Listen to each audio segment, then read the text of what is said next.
একদম 9টা 24-এই আমাদের ট্রেন ছেড়ে দেয়। জানেন তো, অসীমের কাছে শুনেছি ও একবার শিনকানসেনে যাচ্ছিল, ট্রেন নাকি 3 মিনিট লেট ছিল। অ্যানাউন্সমেন্ট তো হয়েছিলই, সেই স্টেশনে আবার শিনকানসেনের ড্রাইভার প্ল্যাটফর্মে নেমে এসে সবাইকে বাও করে সরি বলেন। জাপানি মানুষজন কিন্তু সময়ের খুব গুরুত্ব দেন, আর কোথাও যাওয়ার সময় বা কোনো অ্যাপয়েন্টমেন্ট থাকলে ওনারা সময়ের বেশ কিছুক্ষণ আগেই পৌঁছে যান। টোকিও থেকে ইয়ামাগাতা স্টেশন পর্যন্ত যেতে আমাদের প্রায় 2 ঘন্টা 15 মিনিট মতো লেগেছে। আর ওই টাইমটাতে না ফুজিকে ম্যানেজ করা প্রচণ্ড চাপই ছিল।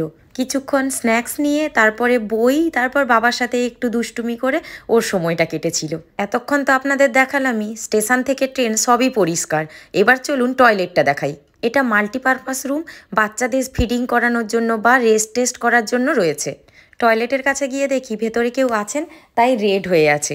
জানেন তো, জাপানে বাচ্চা নিয়ে বাইরে বেরোলে কোনো অসুবিধেই হয় না।